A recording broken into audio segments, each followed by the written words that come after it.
Hello everyone and welcome back. In this guide I'll be going over my league starter for Ritual, which was a Toxic Rain miner, Saboteur. With this build we rapidly rain down toxic pods, which overlap and explode, dealing massive damage to anything in radius. With high impact mines double damage bonus, enhanced with the Ascendancy demolition specialist, we'll be shredding all packs at a very respectable rate. Get your full complement of mines down and detonate just at the right time to absolutely decimate bosses. This thing purely melts them. The build is able to reach red maps without any special gear, leveling on complete junk due to its unique ability as an attack to scale like a spell, i.e. off gem level. Once in red maps, all that's required is a small upgrade to our bow to continue doing massive damage. And if you do decide this isn't a starter but is something worth playing long term, the build scales massively endgame. The only unique requirement for this build to feel good is a Witchfire brew. And this isn't truly essential, there are other ways of scaling the damage that don't require this flask. So this is perfectly acceptable for solo self-found. I'm sure this build could also possibly do hardcore in the hands of a decent player. As I don't play hardcore and die an awful lot, I'm not going to recommend it at this point. Speaking of defences, this build is no pushover. I have it at dodge cap for attacks and spells. I have a chance to evade of 61%, which goes up to 84% as we blind everything around us. We have a life pool of 5,200, which can be scaled higher through investment, and with our Ascendancy Pyromaniac we have 10% constant life regen, and we're immune to Ignite and Shock. We also take Born in the Shadows, causing everything around us to be constantly blinded, which massively increases our evasion. To top it off, we have Caster and Damage Taken linked to a Mortal Call, which also curses enemies with temporal chains, slowing their action speed substantially. And next, a quick word on POB. Path of Building is a build planning tool maintained by the community. It allows you to take a paste bin link, which you'll find in the description of my video below, load it into the tool, and try out changes to the build to see how they scale. In addition, as new leagues pass, I will be updating this build with what I think will work best, and also as this league progresses I may update the build, so do check the video link below. It will be the only link that's guaranteed to be accurate at the time. All previous videos on this build will have the old paste bins. Now if you're currently panicking that you won't know how to use Path of Building, I have a full video guide that you can watch, which will also be linked in the description below. This will cover installation on Windows, as well as import and export of paste bins. Onto the Ascendancy now, and we are Saboteur. The first notable we go for is Pyromaniac. This makes us immune to Ignite and Shock, which is a massive defensive bonus, also causes us to regenerate 2% of life per second for each mine detonated recently up to 10%. This gives us an absolutely massive amount of regen, because we're always detonating mines. Next up is Bomb Specialist. We gain 5% increased area of effect for each mine, 25% increased mine throwing speed if we've detonated mines recently, which is all the time, and mines have a 20% increased detonation speed. This helps us get mines out quickly and detonate them quickly, and allows the overlap of Toxic Rain Spore Pods to be maximised. For our third Ascendancy we go for Demolition Specialist, which grants us 150% increased effect of auras from mines, which is massive. When our mines land, they hinder nearby enemies for 2 seconds. This hinder reduces movement speed by 40%. And of course if they're melee, if they're not near us, they can't hit us, so this is a big defensive buff. From Uberlab we pick up Born in the Shadows. This notable is a massive defensive buff. Not only can we not be blinded, but we blind all nearby enemies and any enemies that we hit. Blinding enemies does two things for us. First off, it halves the enemy's accuracy rating, causing us to be much harder to hit. It also causes any enemy that we've blinded to deal 10% reduced damage. Now you could potentially go for Born in the Shadows before you go down the Bomb Specialist path, but the Demolition Specialist notable is really nice for the final Katava because it allows us to insta-phase him. And now the moment you've all been waiting for, the all-important sockets. Our main skill is Toxic Rain. As we've discussed previously, this fires Spore Pods onto the ground, which explode. This is linked to high impact mines, which gives us a chance to deal double damage with our mines, and also turns Toxic Rain into a mine. Now there's a couple of implications to it being a mine. One is, we can fire down a hell of a lot more Spore Pods at once, which means more damage. The drawback is we can't leech life or mana, because the mine does the damage and not us. Although if the damage over time kills them, then we'll still get the kill. But on hit and leech is a no-no. Not that we'd actually leech that much, because the actual arrow itself behind Toxic Rain is pretty weak. High impact mines gives each mine a 2% chance to deal double damage. Our Demolition Specialist Ascendancy increases that by 150%, giving each mine 5% chance. So 20 mines guarantees that we do 100% damage on our Toxic Rain dot. Now this means two things. The first is that we must get as many mines down as possible before detonating to maximise the chance of getting double damage, especially against bosses. The second is we need a way of actually generating those 20 mines, And that leads us on to the next skill, which is Minefield Support. Minefield Support slows our overall mine throwing speed, but allows us to deploy up to 4 additional mines with each hit, so that's a total of 5 mines per volley. This allows us to deploy our 20 mines in only 4 volleys, but also allows us to deploy up to 21 mines instead of 17. This means that timed correctly, we guarantee that each of our Spore Pods will deal double damage. Also, the area of effect on the Spore Pods is pretty large due to our Ascendancy, which allows a big overlap, so we end up doing some absolutely ridiculous damage if we can time it correctly against a boss. We also shouldn't underestimate the effect of double damage on our clear speed either, so the more mines we get out, the quicker we will clear. Next is Vicious Projectiles. Vicious Projectiles deals 59% increased chaos damage on the dot, which is absolutely massive. In addition, it increases projectile damage by 59%. Now, Toxic Rain specifically says that damage modifiers to projectiles will increase the damage of the dot as well. So this is a double whammy, giving us somewhere in the order of 118% more damage, which is absolutely obscene. Trap and mine damage is an easy one. It gives us faster throwing speed of our mines and more damage. And lastly, we have Concentrate Effect. This reduces the overlap of Spore Pods ever so slightly, and in return gives us a shed ton of extra damage. And because of the massive increase in area of effect from our Ascendancy, you don't really notice the fact that you've concentrated it, so it's a win-win. This would also be our last skill gem to attach on a 5-link. Before I forget, this 6-link must be in our bow, as indicated underneath the links. We choose the bow over the chest, and that's because we can get +3 socketed gems on the bow, which will scale Toxic Rain by 3 levels, which results in a very sizable increase in damage. It should be noted that we want Toxic Rain at a gem level of 21. You can do this by leveling in the background, using the quality recipe on it, leveling it back up again, and then corrupting. Try this multiple times and eventually you will get one, without paying the high price tag that this would invoke. The only other thing to note is that we use the anomalous quality version of high impact mines because this gives us a mana reservation reduction, and mana's very, very tight on this build. The great thing about having a 6-link weapon is that we don't always need a 6-link chest, and this is one of those cases where we don't. So our chest is going to have a 4-link, which will contain our auras. Our primary aura is Malevolence. This gives us a very large, more damage over time multiplier of 20%, but also grants increased skill effect duration. This means that the dot from the Toxic Rain Spore Pods lasts longer and therefore deals more damage overall. Our next aura is Skitterbots.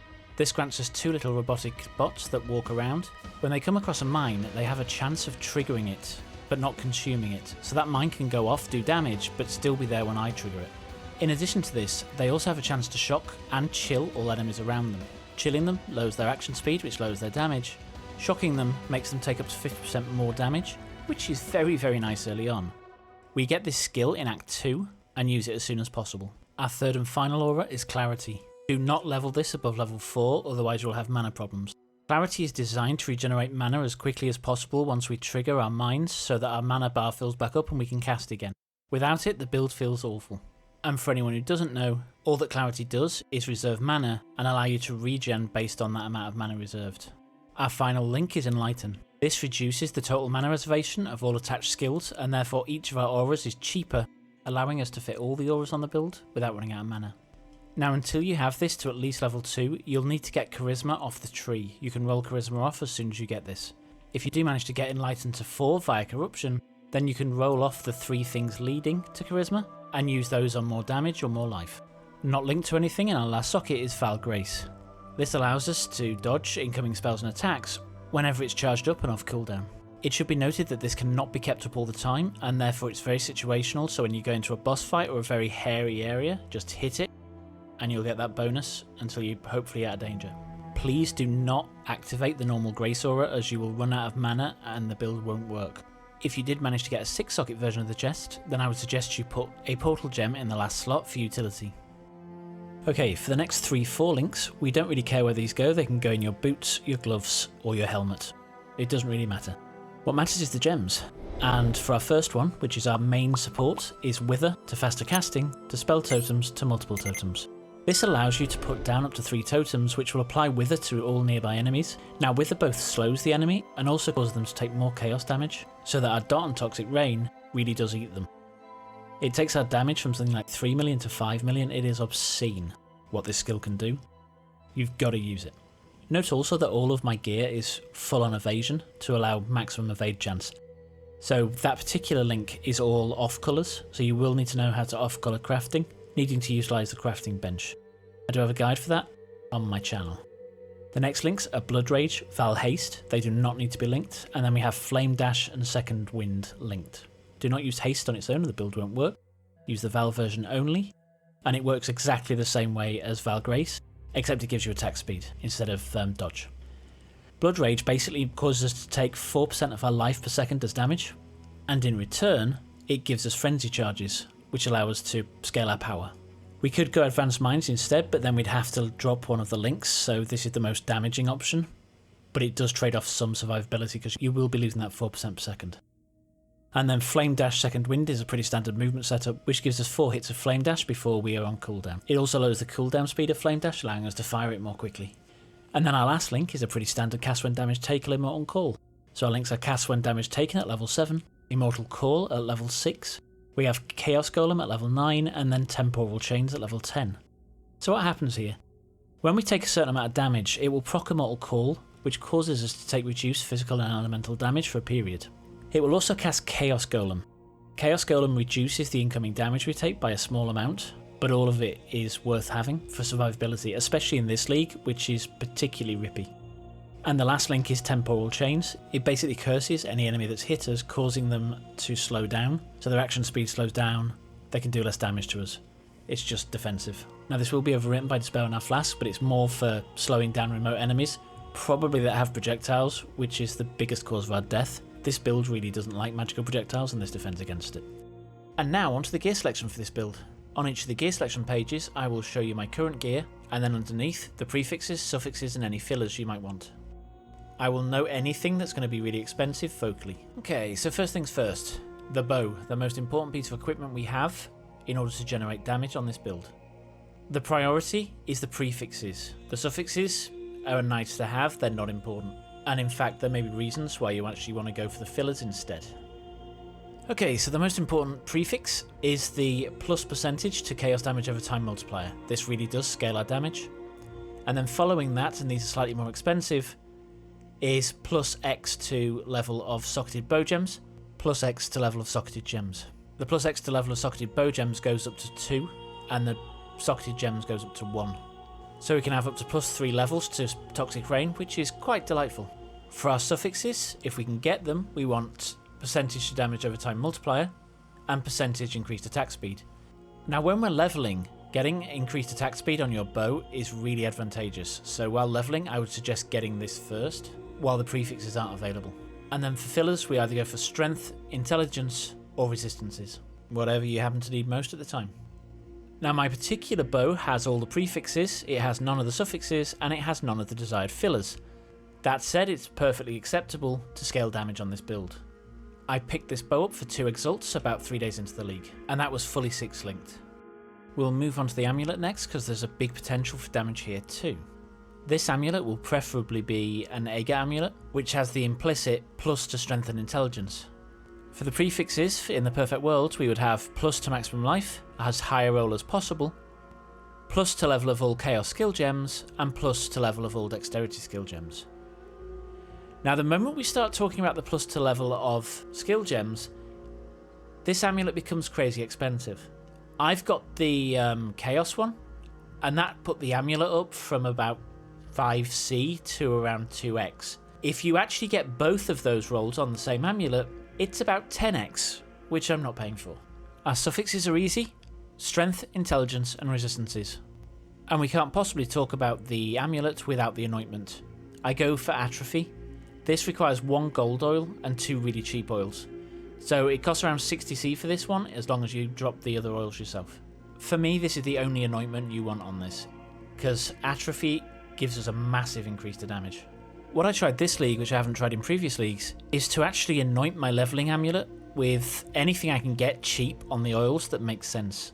And actually this really helps you level, so do try that. Onto our quiver now, and this one's easy. For the prefix, we want plus X to maximum life. For the suffixes, percentage to chaos damage over time multiplier, and or percentage to damage over time multiplier. And for fillers, any resistances, strength or intelligence holds that we need to fill. On our helmet, we want plus X to maximum life, and then optionally plus X to evasion, and percentage increased evasion rating. For suffixes, fill your resistances first, and then if all your resistances are filled, I strongly recommend going for percentage of physical damage taken as fire, cold or lightning. Normally I don't go for this, but this league is so rippy that I think it's really important to go for as many defensive things as possible. And for the lab enchant, go for damage to Toxic Rain at 40%. Our chest is pretty straightforward. We go plus to maximum life in our prefixes. We want at least 100 here for our endgame item. Percentage increased life and increased armor and evasion, and then for suffixes, fill any resistance gaps. The unique boots at Ziri's Step are the best boots for defences. If you're in solo self-found or don't want to go for uniques for whatever reason, then just get a pair of evasion boots with percentage movement speed to maximum life and then resistances. For our gloves, belts and rings, we want to go life and resistances. My current gear is shown here. Now for type, for the gloves, the best ones are grip gloves, and that's because grip gloves give us percentage increased projectile attack damage which scales our dot. And for the belt, either go Stygian Vice or a leather belt. Leather belt is slightly more life, Stygian Vice will probably be slightly more damage because of the use of a jewel. For our flasks, we go Divine Life Flask of Staunching. This gives us anti-bleed and charge recovery. And then for our offensive flask, we go Witchfire Brew. This grants a level 21 Despair Curse in an area around us, causing all enemies cursed by it to take more damage from Chaos. And it also gives us 40% increased damage over time during flask effect, which is very, very nice. Our last three flasks are defensive. We have a Jade Flask of Warding. So this takes off curses and makes us immune to curses for a period while the flask runs. It also gives us a flat 3000 evasion rating, which is always nice. Then we move on to a Basalt Flask. This has Adrenaline on it because I'm missing my Quicksilver. And this gives us a physical damage reduction of 15%. And 20% of melee physical damage taken reflected to attackers. And our final flask, which grants us freeze immunity, is a quartz, which also gives us dodge and phasing. Okay, this is the passive tree. That's my anointment. We come out of the starting zone, go through the trap and mine, get trickery, and then go through here. Go up to get that, come down, come around, get those. Get phase acro and acro, fill out these nodes, and then we go all out health. So this, that, and then any mana, and then we fill out anything else I've missed. Now I'll also go for these nodes, and potentially those nodes. Just some extra damage once I reach, well, if I reach over level 95. I think the highest I got is 96 ever, so we might not make it, but that's my current tree. Oh, life first though. I had to roll that off to fix some mana issues. If you're hearing this, then we've reached the part of the video where I've just realised we've gone way over my target of 16 minutes for this guide, and have gone into a miscellaneous section. What does this mean? This is where we cover everything I haven't covered so far. So first, the bandit selection. Kill everyone. I mean, help Elromir. What else? Oh, levelling. Use levelling gear. Unless you're league starting, which would be a bit weird because we're halfway through the league. Unless you're in next league, in which case, thanks for watching the video. Okay, so I have a playlist which gives you the first 3 acts, I think, which should give you the main levelling gems we use and things. If you can't be bothered to watch that, then I perfectly understand. Basically, we use any mine we can find up until level 12, then we switch to Toxic Rain with Blast Chain mines, and then we pick up all the things in my 6 link as we go along, as you get them from the people. Fenders, that's what they're called, Fenders. This build is actually really fun to play. I've really enjoyed it, and it's made me a hell of a lot of currency very, very quickly, because it absolutely burns through pretty much anything until we get to the real big endgame bosses like the Guardians. They take a little bit longer to burn down. I also haven't killed Cyrus yet due to a issue with the arena, let's say that. Now, as soon as I do, rest assured I'll post a video, 1 because I want people to watch my videos, and 2 because I want you to know that it is possible, which of course it is. If you've reached this point in the video, then thank you so much for watching to the end. You've just made me very, very happy.